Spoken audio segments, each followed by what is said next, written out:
முதுகுளத்தூர் தொகுதியினுடைய கள நிலவரம் அவைக்கா, நாம் தமிழர், அதிமுக இந்த கட்சிகளுக்கு தான் நாங்க வாக்களிக்க போறோம் அப்படின்னு சொன்ன மக்களை விட RS ராஜகண்ணப்பன் அவர்களுக்கு திமுகவுக்காக தான் வந்து நாங்க வாக்களிக்க போறோம் அப்படின்னு 90% மேற்பட்டவங்க வந்து அதை தான் வந்து சொல்றாங்க. ஸோ அந்த அடிப்படையில் பார்க்கும்போது RS ராஜகண்ணப்பன் அவர்களுக்கு இந்த தொகுதியை மீண்டும் வெல்றதுக்கான வாய்ப்புகள் வந்து பிரகாசமா இருக்கிறதா தான் வந்து நமக்கு தெரியும்.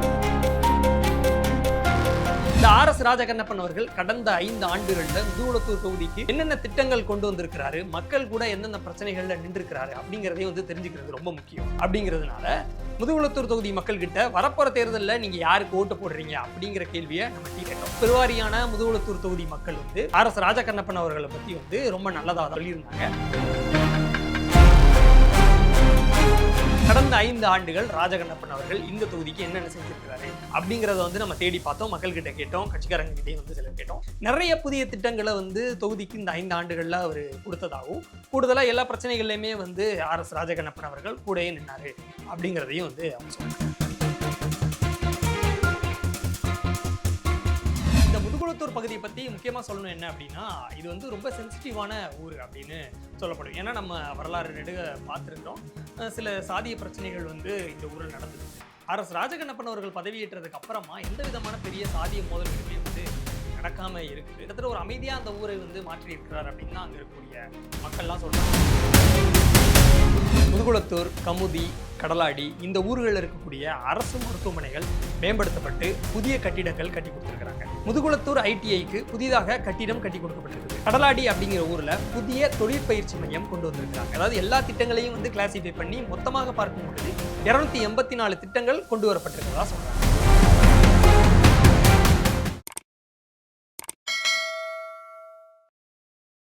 ஆரோ ரூட்ஸ் நேயர்களுக்கு வணக்கம்.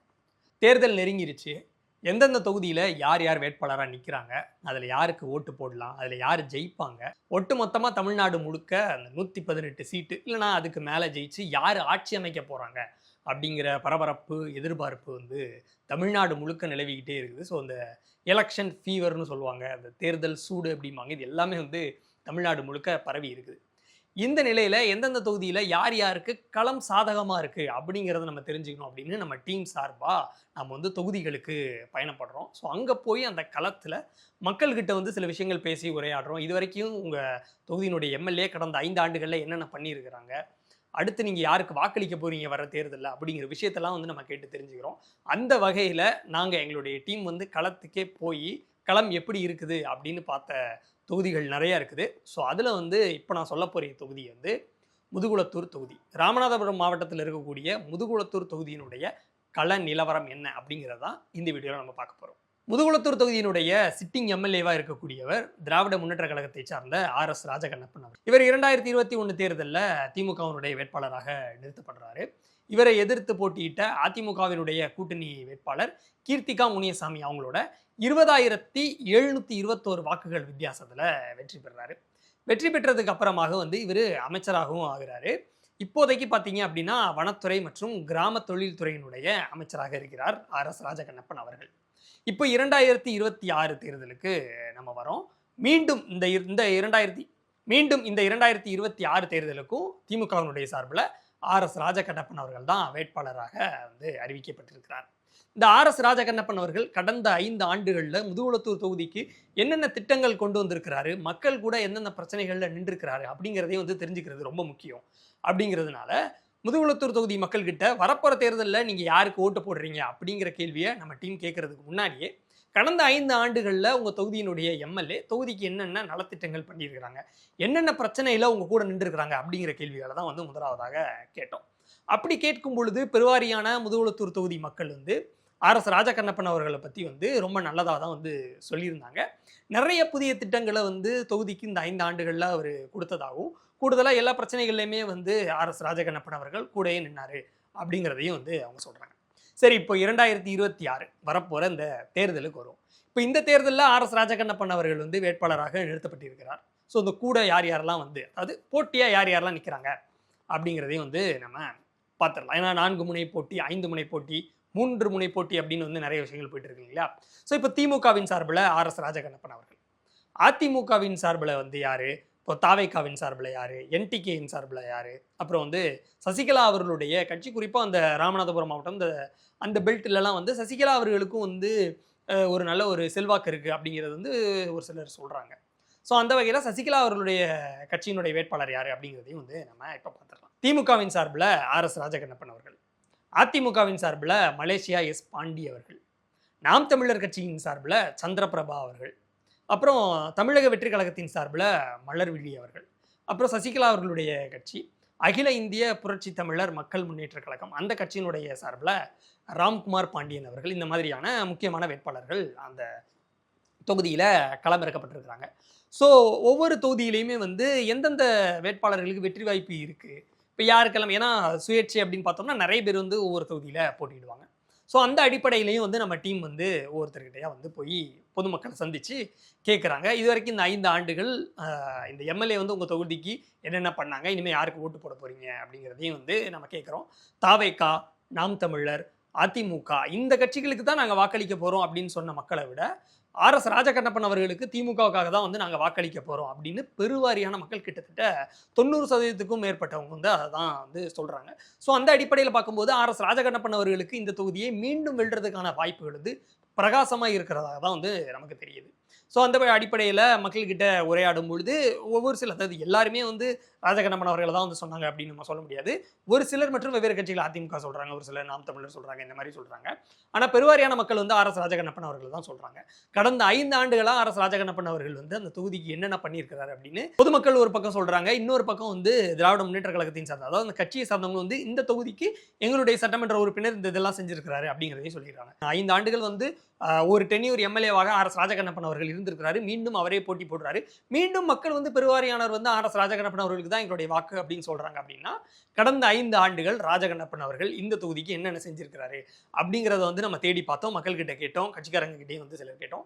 ஸோ மக்கள் சொன்னது, நம்ம தேடி பார்த்தது, இதெல்லாம் வச்சு கடந்த 5 ஆண்டுகளா ராஜகண்ணப்பன் அவர்கள் என்னென்ன இந்த தொகுதிக்கு செஞ்சிருக்கிறாரு அப்படிங்கிறத நான் சொல்றேன். முதுகுளத்தூர், கமுதி, கடலாடி இந்த ஊர்களில் இருக்கக்கூடிய அரசு மருத்துவமனைகள் மேம்படுத்தப்பட்டு புதிய கட்டிடங்கள் கட்டி கொடுத்துருக்காங்க.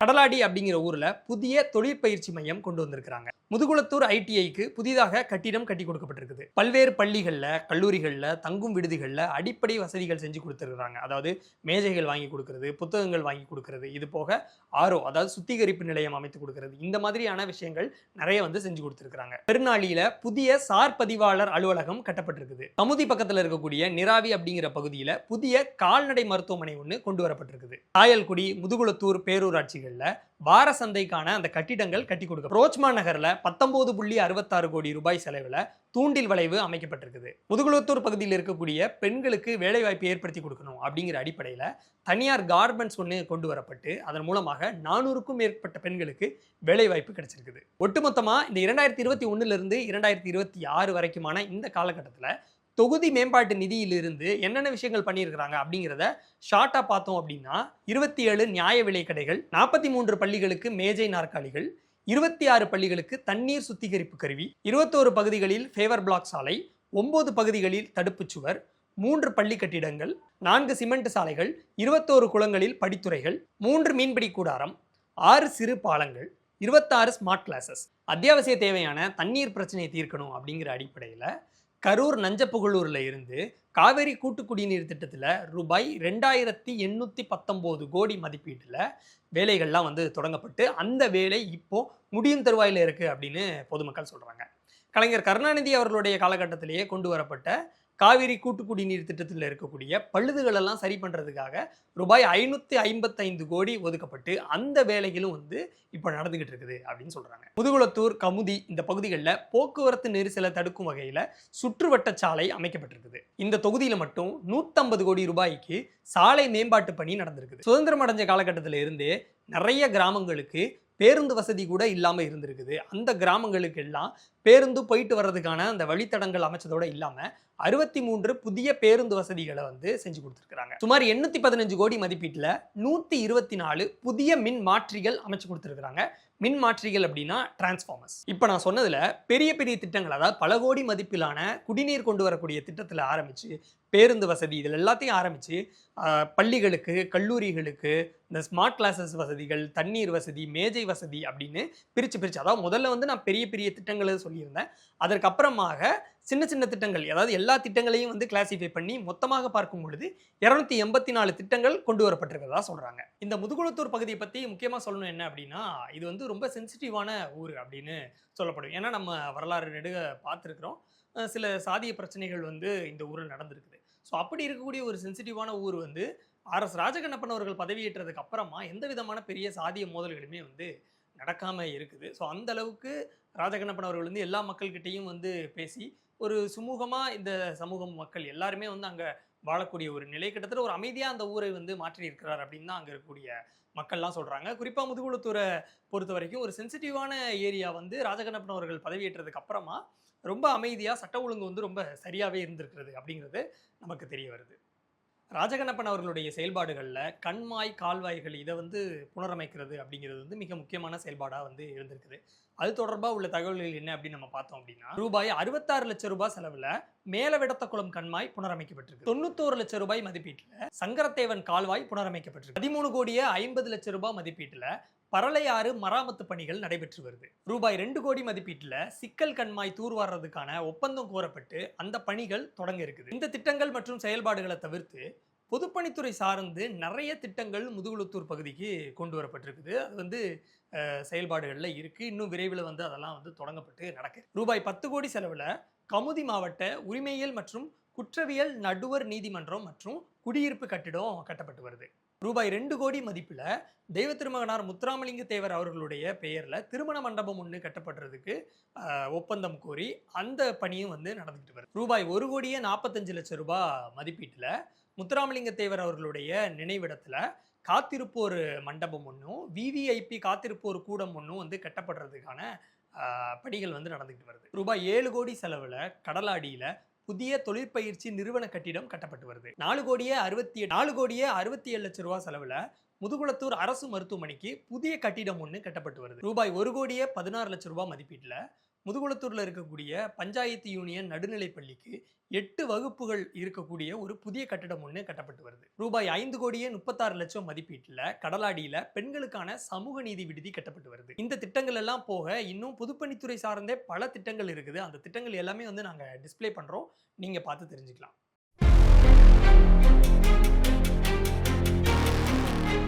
இந்த 5 ஆண்டுகளில் MLA அவர்களுடைய தரப்புல இருந்து எந்தெந்த திட்டங்கள் மக்களுக்காக செயல்படுத்தப்பட்டிருக்குது அப்படிங்கிறத ஒரு வரைவு மாதிரி, அதாவது ஒரு புத்தகமாக வந்து பதிப்பிட்டு அதை வந்து தொகுதி மக்கள்கிட்டயே வந்து RS ராஜகண்ணப்பன் அவர்களுடைய தரப்புல இருந்து கொடுத்துருக்குறாங்க. இதையும் வந்து மக்கள் மூலமாக தான் வந்து நமக்கு தெரிய வரும் பொழுது இது வந்து ஒரு ஆச்சரியமான விஷயமாக தான் வந்து பார்க்கப்படுது.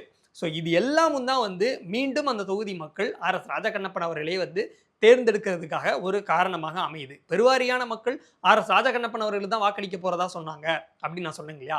ஸோ அதுக்கு என்ன காரணம் அப்படிங்கிறதையும் நம்ம பார்க்கும் பொழுது தான் இவ்வளவு திட்டங்கள் அங்கே வந்திருக்கிறதையும் வந்து நமக்கு தெரிய வருது. இந்த திட்டங்கள் நான் செயல்படுத்தி இருக்கிறேன் அப்படின்னு MLA அவர்களுடைய தரப்புல இருந்தே ஒரு புத்தகமாக வந்து எல்லாம் வந்து அச்சிடப்பட்டு அது மக்கள் கையிலே வந்து கொடுக்கப்பட்டது வந்து ஒரு முக்கியமான காரணமாக பார்க்கப்படுது.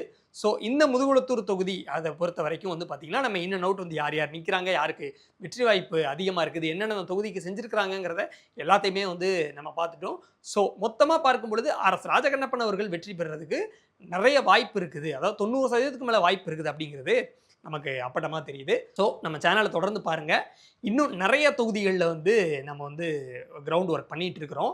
எந்தெந்த தொகுதிகளில் யார் யார் நிற்கிறாங்க, யாருக்கு வெற்றி வாய்ப்பு இருக்குது அப்படிங்கிற மாதிரியான ஒர்க்லாம் வந்து நடந்துகிட்டு இருக்குது. ஸோ ஒவ்வொரு தொகுதிகளுடைய அந்த கிரவுண்ட் ரிப்போர்ட், அந்த கள நிலவரமும் வந்து உங்களை வந்து சேரும். ஸோ தொடர்ச்சியாக நம்ம சேனலை பாருங்கள், சப்ஸ்கிரைப் பண்ணுங்கள். தேங்க்யூ.